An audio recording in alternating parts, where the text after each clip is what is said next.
everyone. Welcome to Hello. Sorry. Hello, everyone. Welcome to today's episode of Dive into Young Politics with Leah and Zahara. Today we will have Shannon, one of our water protectors, joining us to talk about the importance of protecting the water and everything that has been going on with that. Yeah. But before we get started with our usual show today, we do want to take a moment of silence to recognize those lives that were lost 20 years ago and the endless lives that have been lost since that conflict throughout the globe. And we're just going to take a moment of silence to reflect on those lives that were needlessly lost.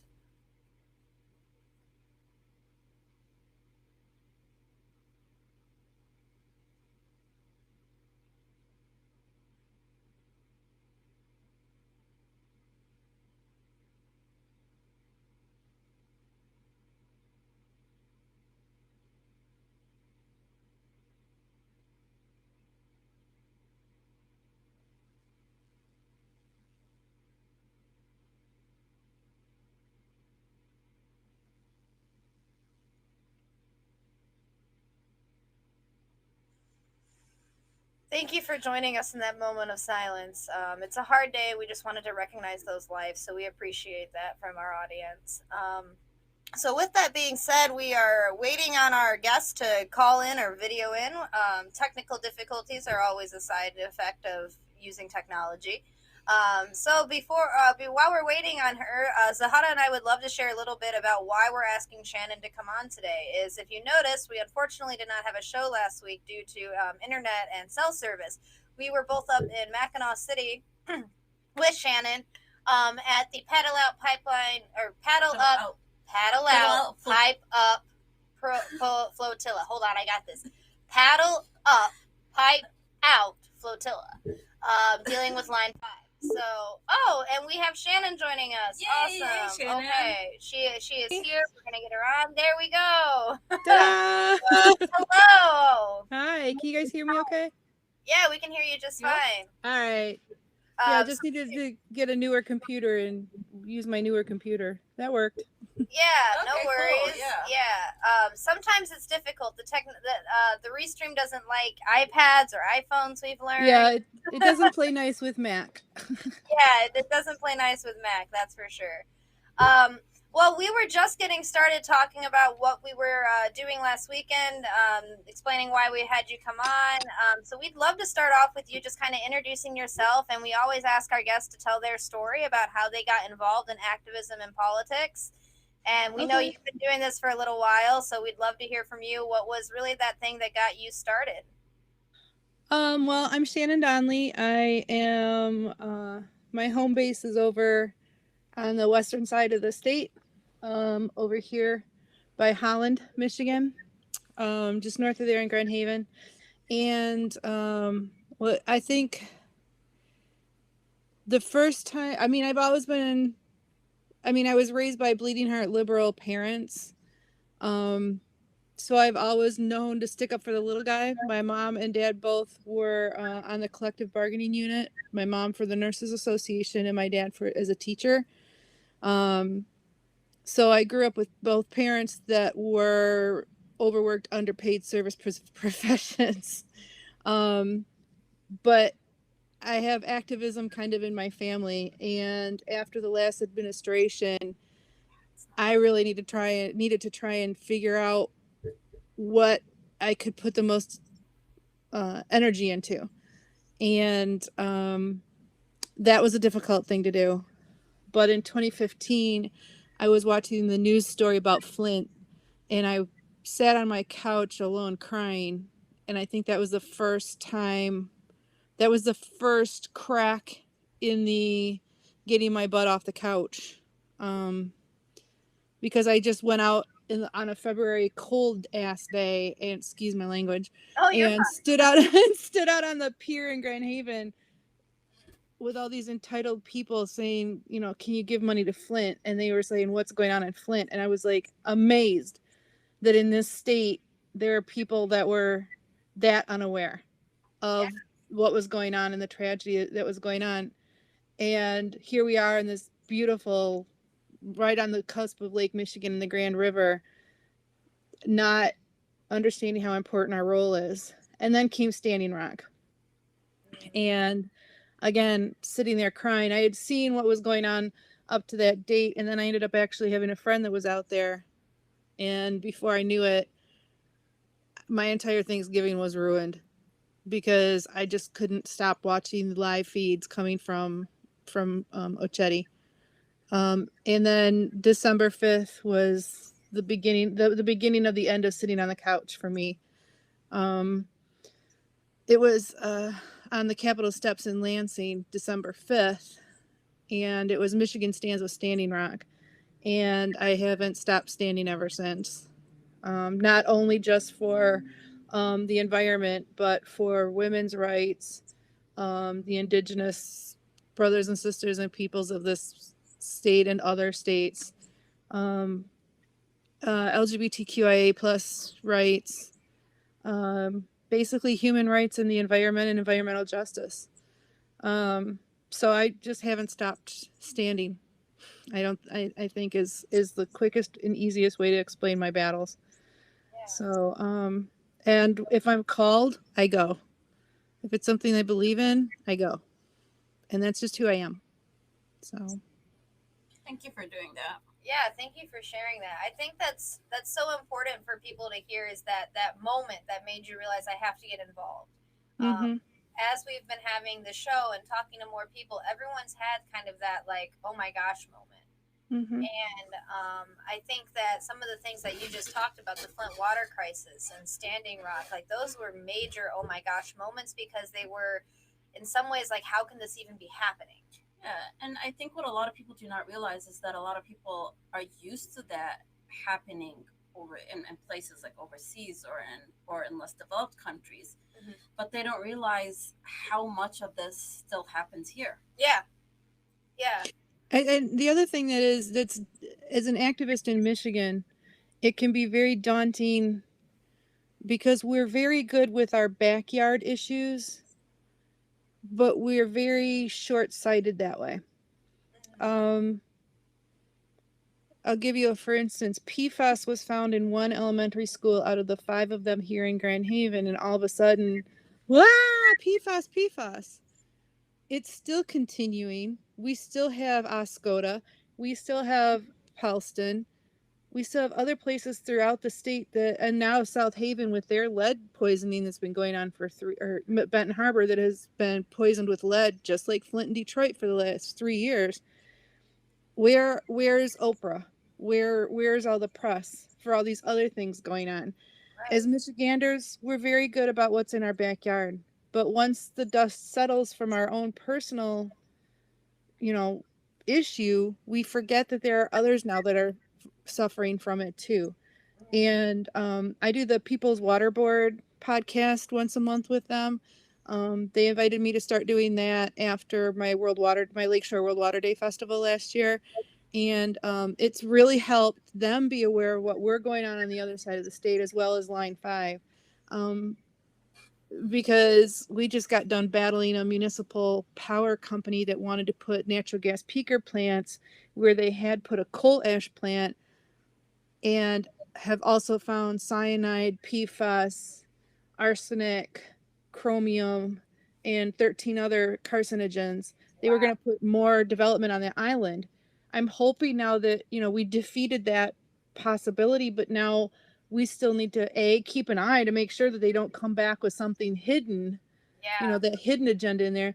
But it's just as important to be aware that there's a group in Ann Arbor that is looking at a municipal power plant situation. Power. So as they're heading into it, we've been through it and we've had to fight it.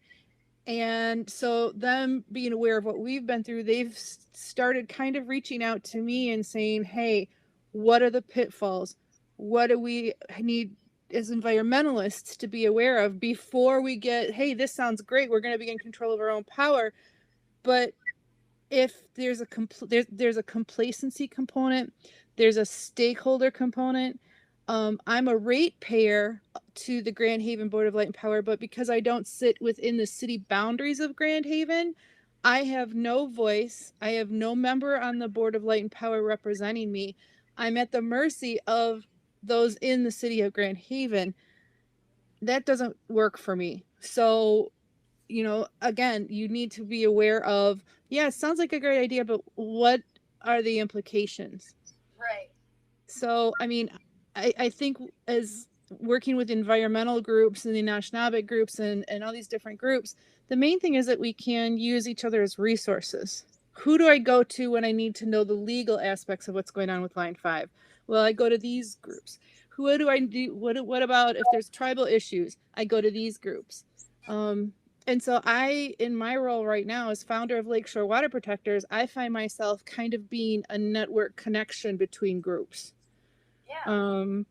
I connect with Great Lakes Water Protectors on this, and I connect with the Environmental Caucus on this, and I connect with Flow on this, and People's Water Board on this, and I think that that's one of the best things we can do is network. Networking with you guys is great. I love having that. Okay, if I have an issue that I think the youth need to be involved in, hey, we'll call Leah and Zahara and get them involved. So, but the activism and I call it actually what got me activated.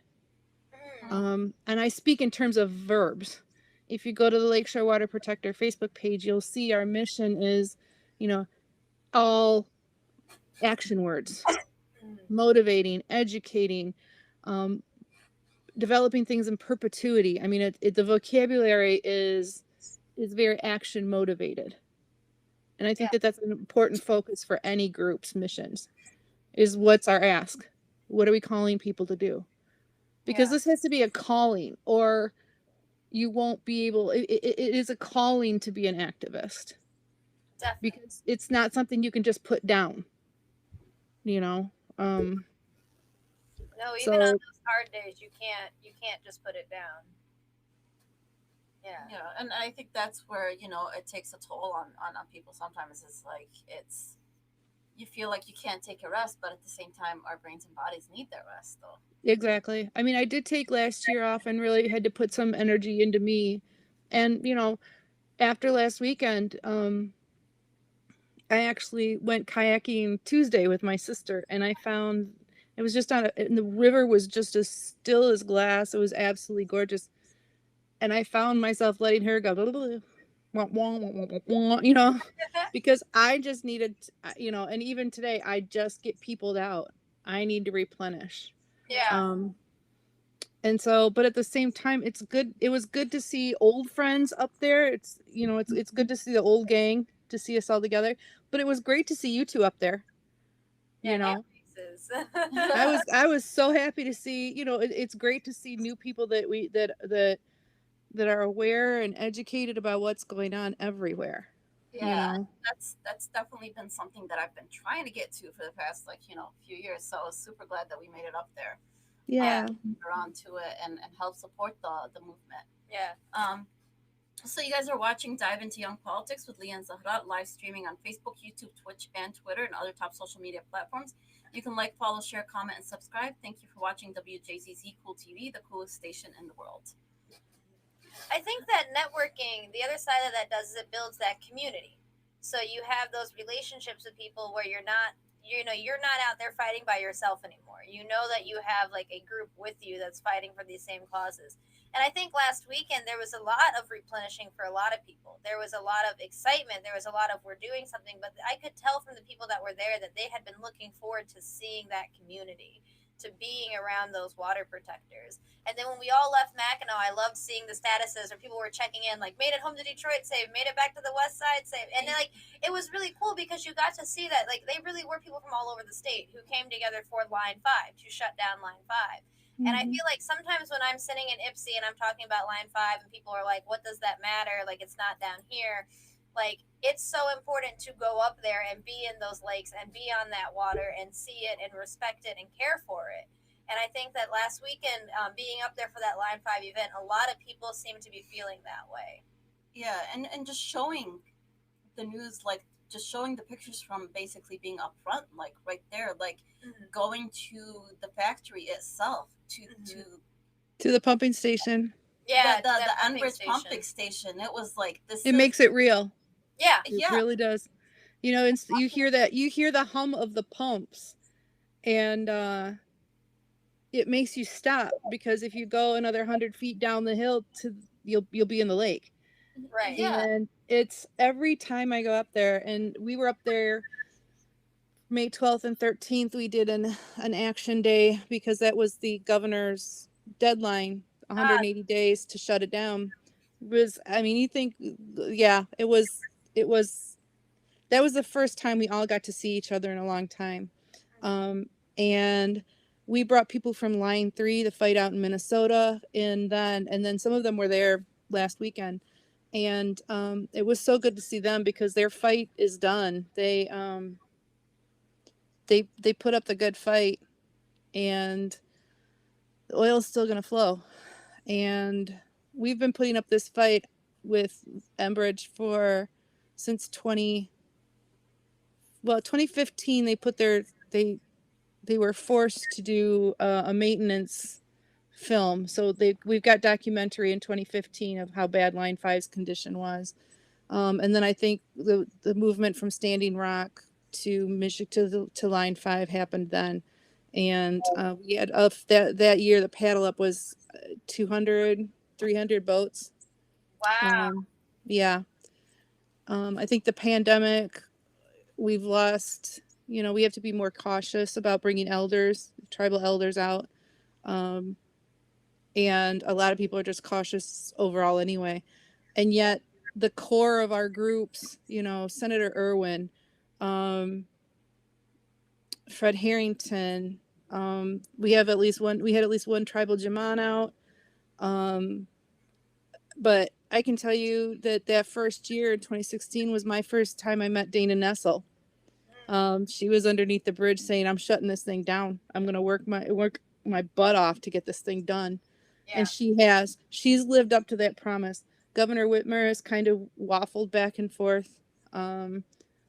But she's been on the front line talking to Enbridge. Sadly, trying to get Enbridge to listen has been, falling on deaf ears. And we've come to the realization that the tunnel project that Enbridge has proposed most likely won't go through, but it's been a great way for them to try and get us to divide and conquer. Yeah. And it's not working. We still know we need to shut down Line 5. We're still working towards that end. So last weekend was again another magical weekend. So many things learned, like even knowing what was going on, just so many things learned, and it brought a new perspective. And I think for a lot of people, it just re-energized us being there, like after being in the pandemic for so long, just being there, like I think like re-energized us. And that was needed to continue the fight. But for now, let's take it a step back, because like we know what Line 5 is and why we're in this fight for the water protectors. But a lot of people don't know. I mean, before becoming involved, I didn't know what Line 5. I didn't even know that there was anything like that here. So can you give us Sure. why we're in this fight, what Line 5 is, and what its spillage will do to our waters? Sure. I get this asked a lot. In fact, Friday night while we were doing the light brigade underneath the Mackinac Bridge, there were people there asking that actually, excuse me, what is this Line 5? And they ended up being from Elkhart, Indiana. And so when I told them, if you picture a 20-inch pizza, you picture two of those next to each other, that's how big these pipelines are. They're two 20-inch diameter pipes, so it's Line 5A, 5B, but we call them Line 5 collectively. They were put underneath the Straits of Mackinac in 1953. And what runs through them is oil that's sucked out of the ground in Canada, not trucked, but pumped through those pipelines across the Upper Peninsula, underneath the water of the Straits of Mackinac, and down to Sarnia.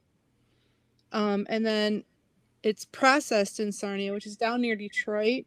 It's basically a pipeline that goes from Canada to Canada and cuts through our beautiful Straits of Mackinac water. And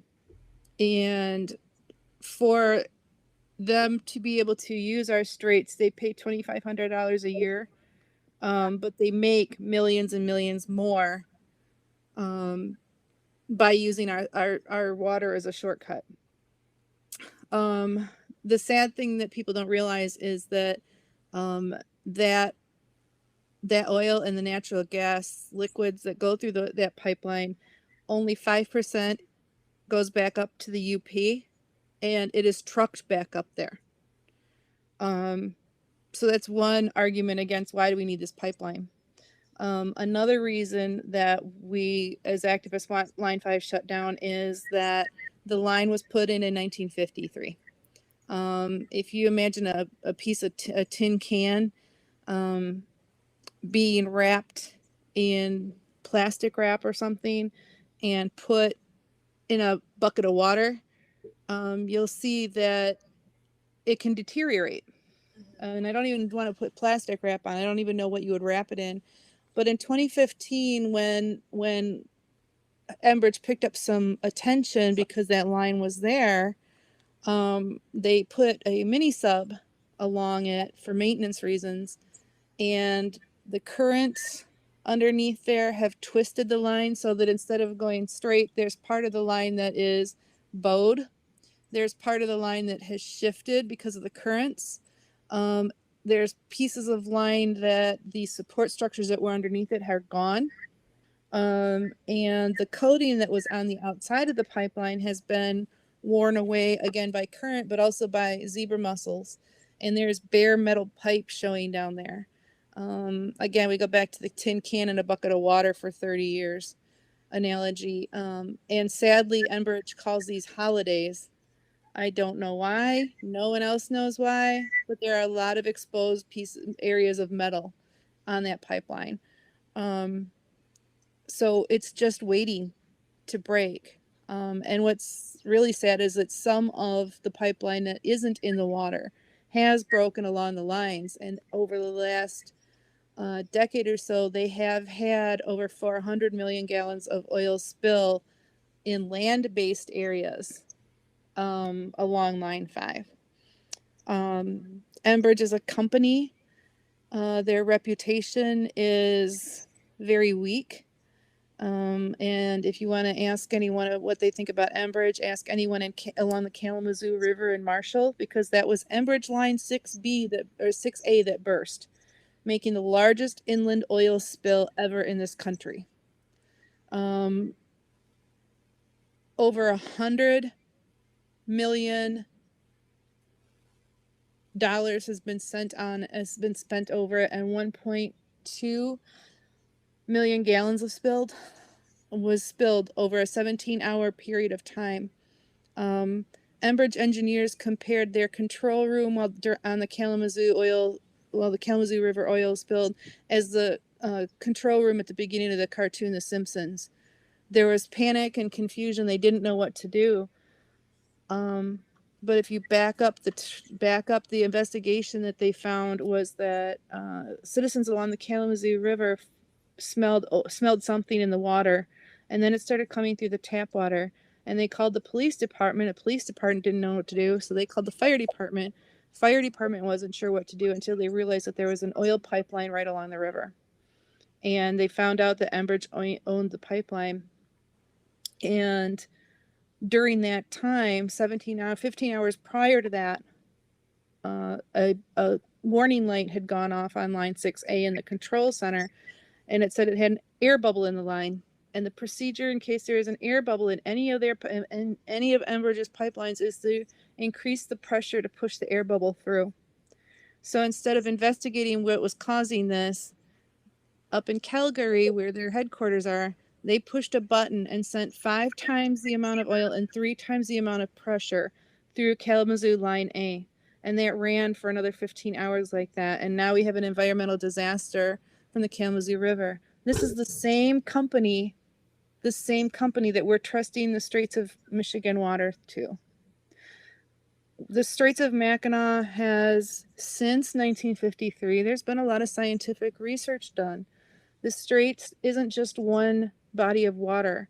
It's the Michigan and Huron connection. And what they found is that Michigan and Huron act as almost like an hourglass if you tip it, or one of those one of those crazy tippy things that you see the water and the oil go back and forth in. Yeah. The barometer drops on the Michigan side. The water rises on the Huron side. They've also learned that there's an 83 knot current sometimes underneath there. I mean, those currents underneath there are just crazy. University of Michigan has done a really great video that shows what the spread of oil would be like, upper level, middle level, and bottom level of the areas that Line 5 will expose. And in about 2 weeks, the oil will permeate through the currents into Lake Michigan down to about the Traverse City level. And that would be just the beginning of it. And I really don't want to trust a company that can't even shut down a pipeline in 17 hours. What would happen if those lines break in the straits in 17 hours? They let that oil run. Yeah, there's just so many reasons not to trust Enbridge. One of my little actions that I did was when I found out they had met in 2018, they met with a group of stakeholders, the Coast Guard, Army Corps of Engineers, Enbridge, some environmental groups. And the question was posed, well, what are you going to do in the winter if the pipeline breaks? How are you going to handle that? And they said, well, we'll have our engineers go out with chainsaws and put absorbent boards down. Okay. Yeah. Are you all just going like, what are they thinking? Are y'all having a WTF moment? Because we all did when I heard this. I'm like, what the heck is an absorbent board? What is that? Not only that, but how are you going to chainsaw? I mean, the ice on the straits. I mean, we're talking, it's cold in Mackinac. Yeah. We're talking ice 5 feet thick. Not only that, but Enbridge only has 12 employees at their pumping station on the Mackinac side, and we don't even know if they have that many on the McAlpin side. Okay, so I'm just we're picturing what is going on. So like absorbent boards. So me and my little group of friends got some packages of absorbent pads and mailed them to Enbridge to help them clean up the oil. I love that. Such a smart ass response. I love it. Well, I don't know what other kind of absorbent board they're gonna do. So maybe they're gonna stick a bunch of maxi pads on some wood, some paneling from somebody's basement in the 70s. I don't know what they're gonna do. So yeah, I love, that's the kind of activism I like. There's another group, I think it was the KXL, might have been the Keystone Pipeline, where a bunch of people got together and built and got money from the bank and built some tiny houses, like this little tiny house village, right? Oh wow. Right where they were going to put a pipeline through. So if the bank financed the pipeline, they were going to lose money on the houses. Okay. So there's no way they can say the bank can't. We don't want to we can't. We just gave all these people these loans. We're not gonna not gonna lose money on these tiny houses. So they fixed the housing problem and screwed the pipeline up. I was like, yes, that's what we need. Yeah, I like smart activism like that. You know.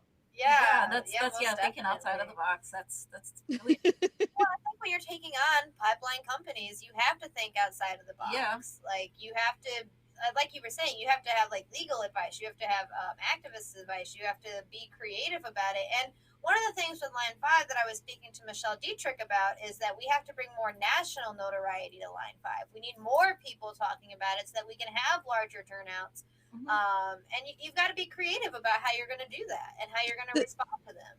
The problem with dealing with it on the federal level, I know Michelle, and I know that her heart is in a good place, and she's up there she's fighting in Washington. But the problem is money.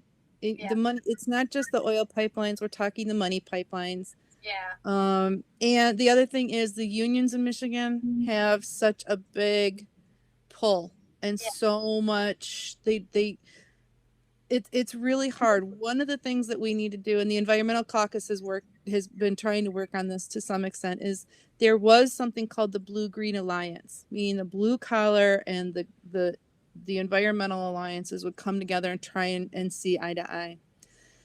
And it's interesting that some of our union brothers and sisters, it depends on what part of the union they're in.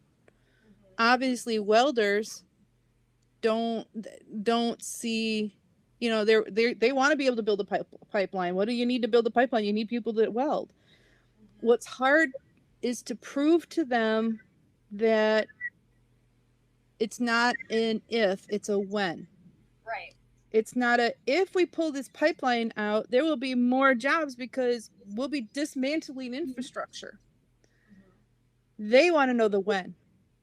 And so it's really this, well, if we're going to do it versus, well, when this happens in 2022 for the sake of our climate, you know. So meanwhile, the electricians are like, we're all for it. We're not going to lose any jobs. Bring it on. We'll bring, because we're going to end up having to have electricity replaced somehow, you know. And the other thing that's been really hard is getting the eastern side of the Upper Peninsula is all for it. Shut it down. We don't want it. The west side of the Upper Peninsula is panicking. Well, where are we going to get our propane? Well, Enbridge has at Rapid River, they've got a distribution point.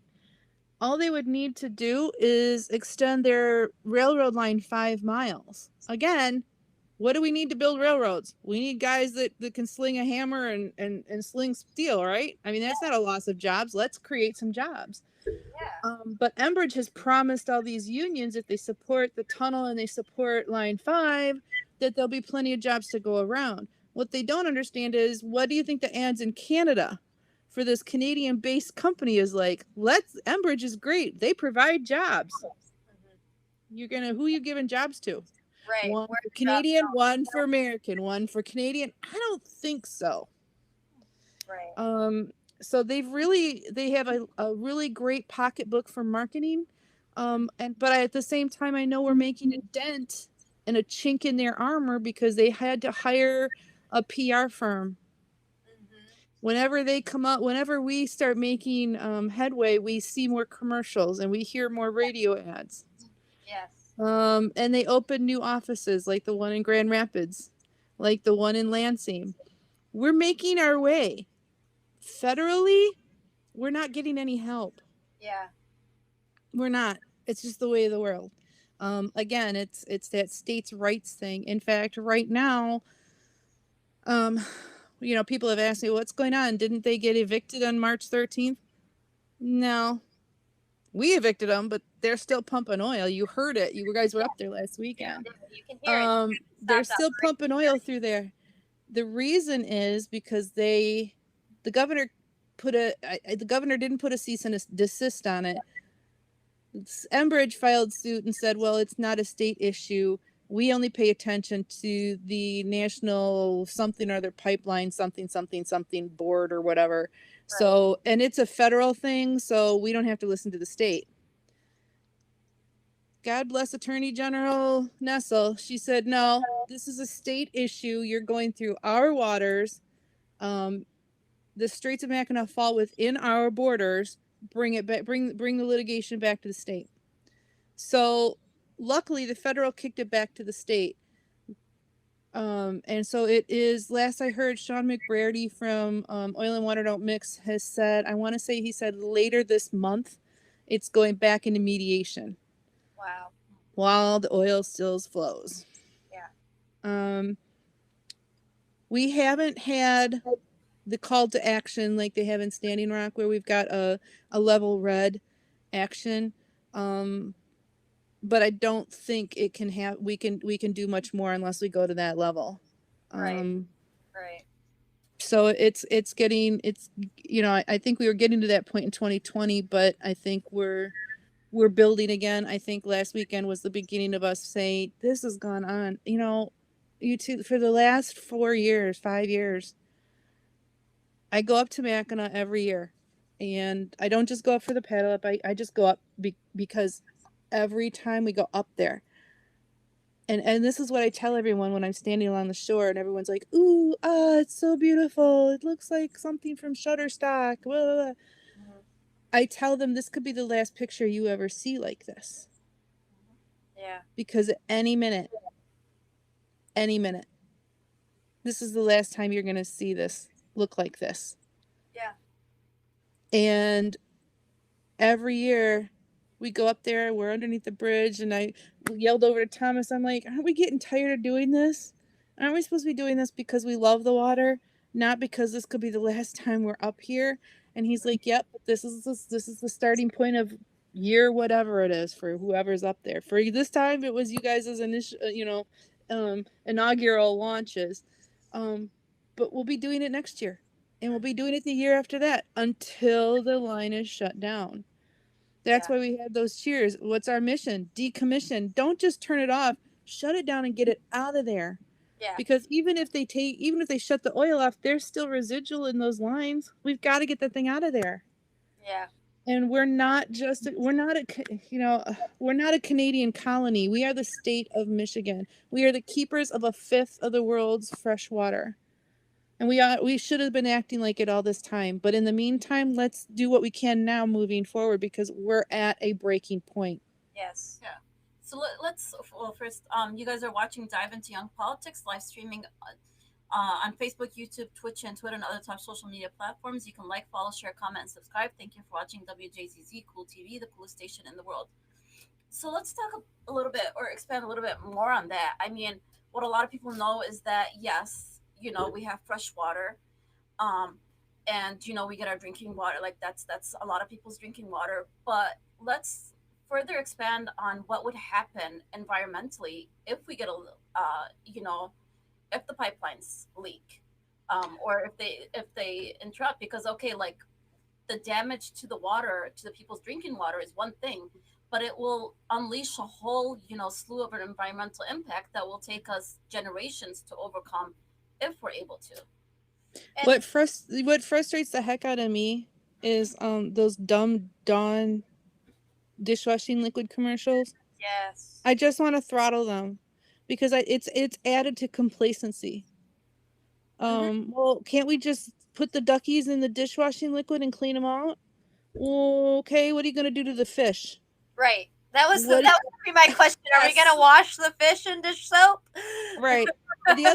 So I mean, that's the biggest example, and one of the most common examples I use for when people when people think about it. Because when people think of oil, they think of two things. They think about those dumb dishwashing liquid commercials. The other thing they think about is, well, if something's in the water, can't we just put those buoys around it and catch it? Yeah. Okay. I've seen pictures of that before. Yeah. Let me explain. Let me explain. Those buoys only work in water, in waves that are less than a foot. Oh. Okay, so I hear that there's some. Yeah.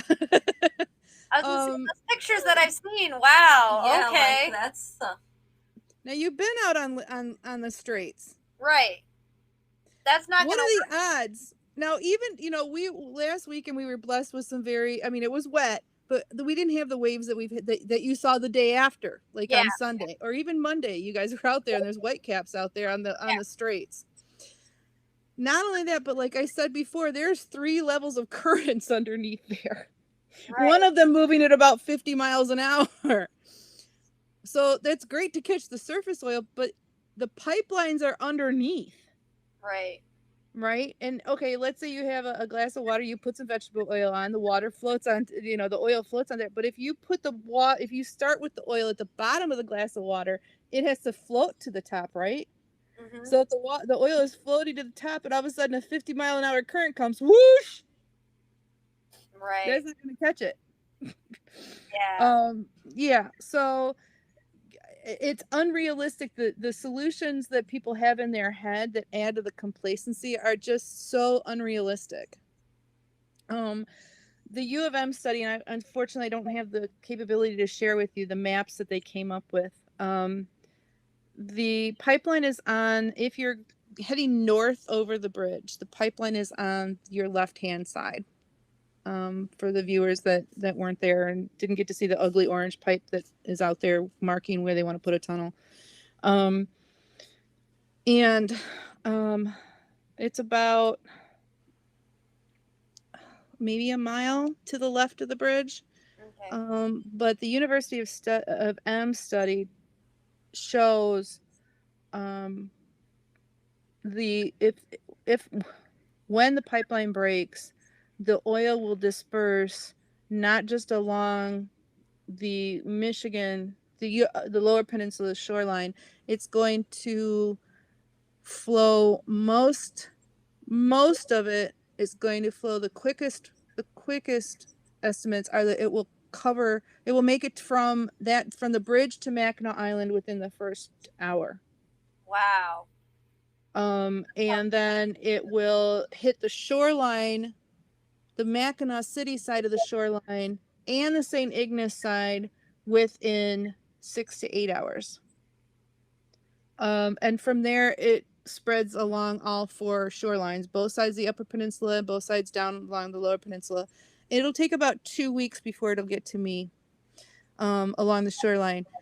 But imagine the businesses, imagine the drinking water, imagine the homes. And there are 400 tributaries at that point that will be affected and infected with the oil. So we're not just talking about, the shoreline and the straits and everybody, up in Mackinac City being ticked off and unable to drink water. We're talking about Mackinac Island, which is one of the biggest tourist attractions in our state. Pure Michigan is not going to be pure anymore. Right. Yeah. We're talking about, they can't even estimate. I mean, I've heard 5 billion in ecosystem lost.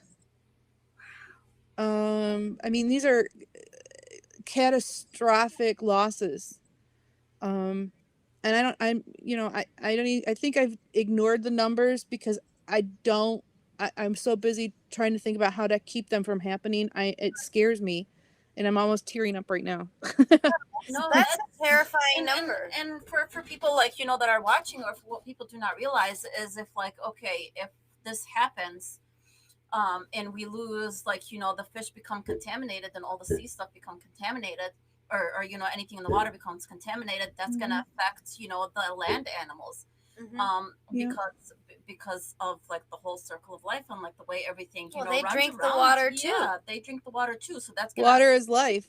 I mean, exactly, and that's gonna affect agriculture. It's gonna have basically a domino effect on so many things. Well, and you think about the shipping lanes that go through there too, and you think about the fishermen and how many people that's their lively income, and the tourism. And that's where the tribe, but and on top of that, that's where the tribes come in.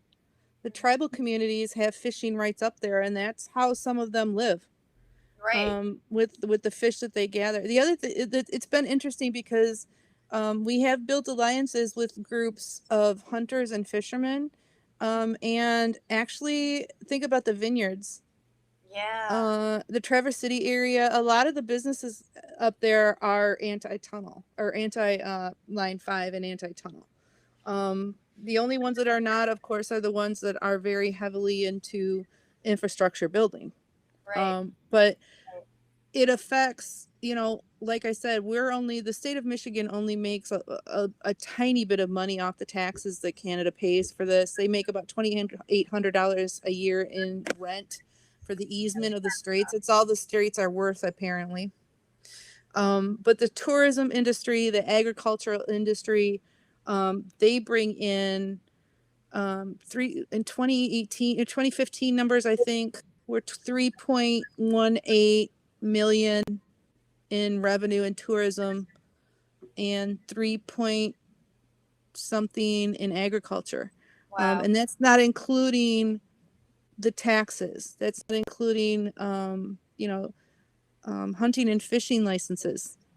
That's not including things that you don't, the smaller things you don't think about into that. So if you think about Enbridge pays $2,800 plus, 3% of the billions that they make, but these other two industries make up $7 million income to the state. Economically, it makes no sense.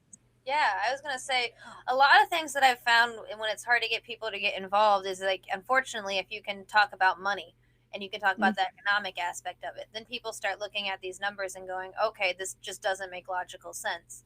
And those numbers that you're throwing out there, it just doesn't make logical sense. It just does not. But I think when we were in Lansing for Lame Duck Lobby Day, it was interesting back in 2016, because we visited. I mean, there are groups and groups of little wandering groups of us hitting all these different senators and representatives in Lansing that day to try and get them on board with shutting down Line 5 before the tunnel issue ever came to light. And we could watch the staffers' eyes glaze over when we said, hey, does your boss even fish up there? They're not going to have any place to take their grandkids on a trip because we can't go up north anymore. Okay, staffer was like, oh, and their eyes would glaze over. But when I mentioned those numbers, when we start talking numbers, they start scribbling down notes and putting it on the literature, on the sticky pad and the sticky notes on the literature for their bosses. Yeah. Sometimes money talks and BS walks. And we do have a lot of legislators that have been fighting for us in Lansing, and every time this comes up, we're very fortunate to have it. Yeah, you guys are very fortunate. We, I come from Washtenaw where we have Senator Irwin, so I count myself very lucky to have him. But also Senator Polhanky, the two of them in the Senate stood up, and then in the House we had Lori Pahutsky, we had Matt Kulazar, and we had Youssef Rabi. And for some of them, that was a hard stance to take. Some of them, the union stopped speaking to them.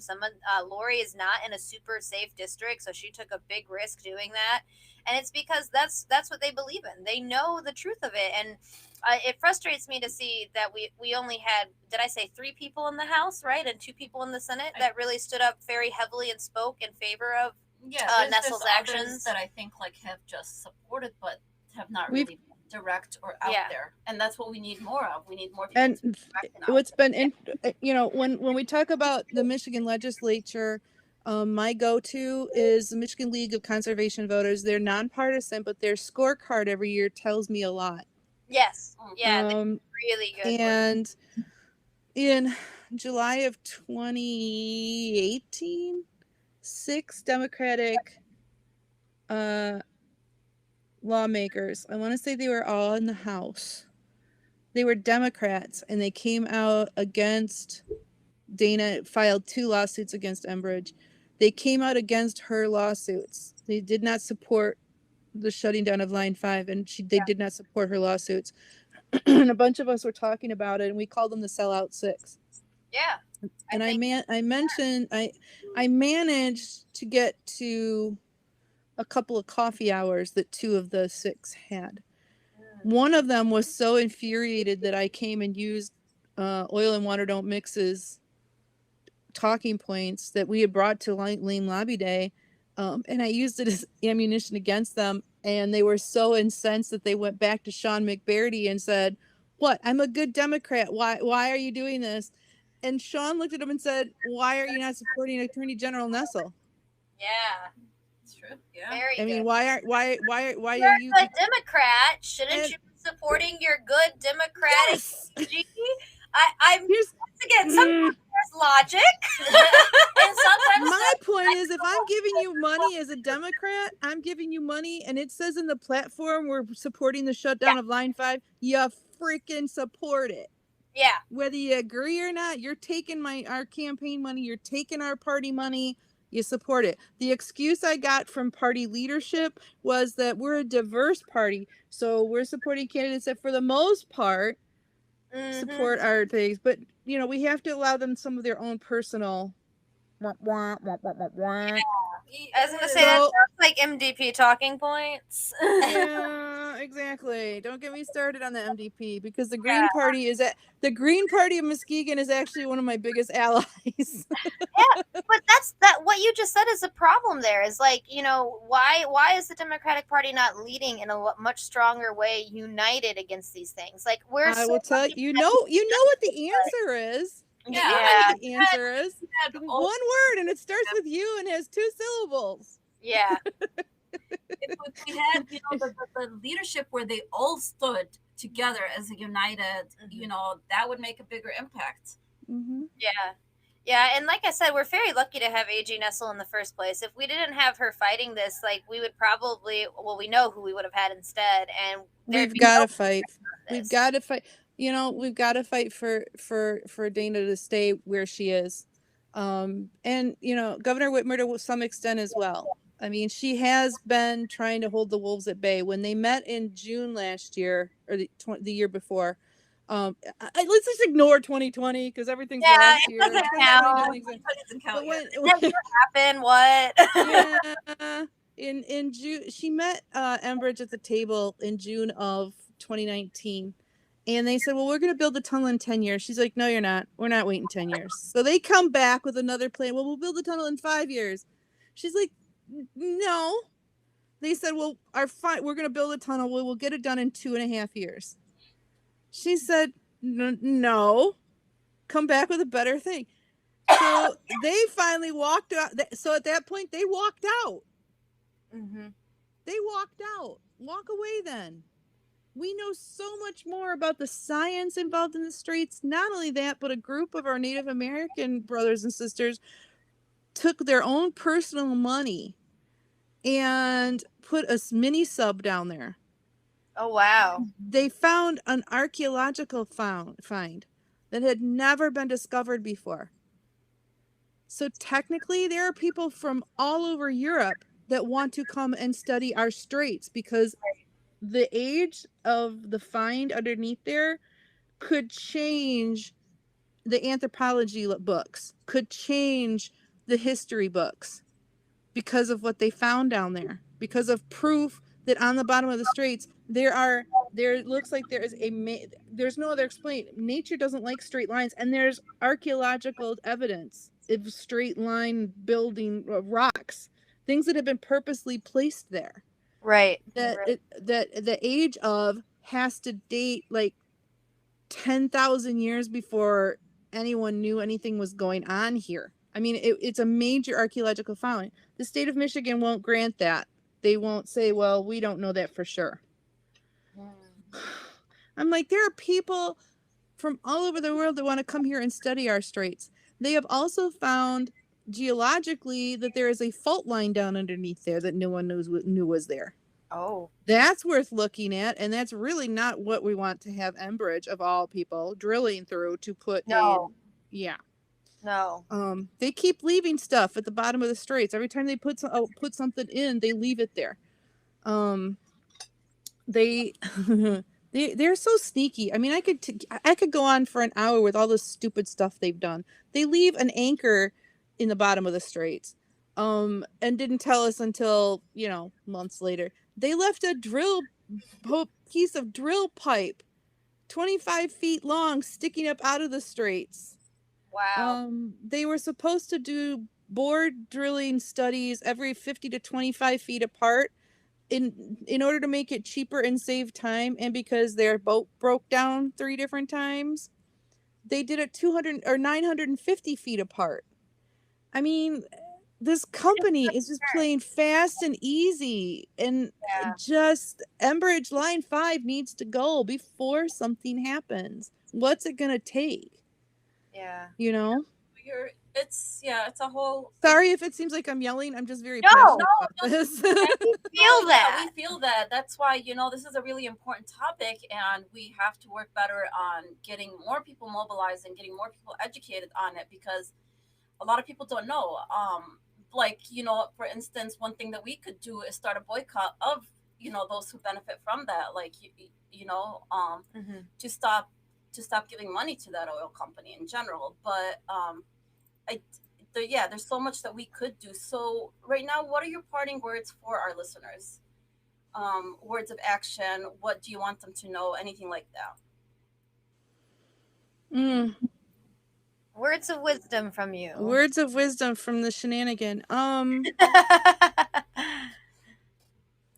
Just be aware, be supportive of anything that's against fossil fuel infrastructure, because it's not just Enbridge, it's Enbridge Energy Partners LLC or something like that. Enbridge was part of DAPL. Enbridge is part of Keystone. They're all this fossil fuel infrastructure anytime we can wage a war and wedge the crack in their armor, we're winning. Don't give up the battle.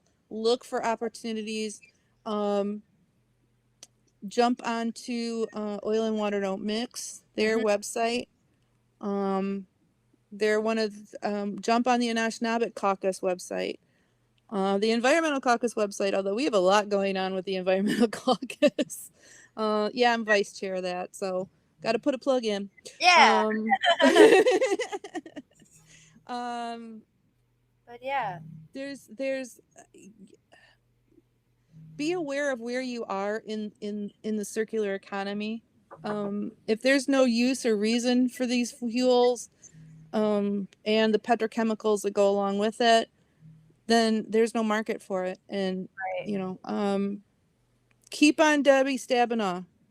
Keep on Gary Peters. Gary Peters just posted himself on his motorcycle riding up the Mackinac Bridge yesterday or the day before or something this week. And I'm like, Gary, where were you on Monday? Right. No, exactly. Well, Shannon, thank you so much for joining us today. We really appreciate it. We appreciate you educating the audience on what's going on and all the hard work you're doing. And thank you for helping us learn and teaching us as well.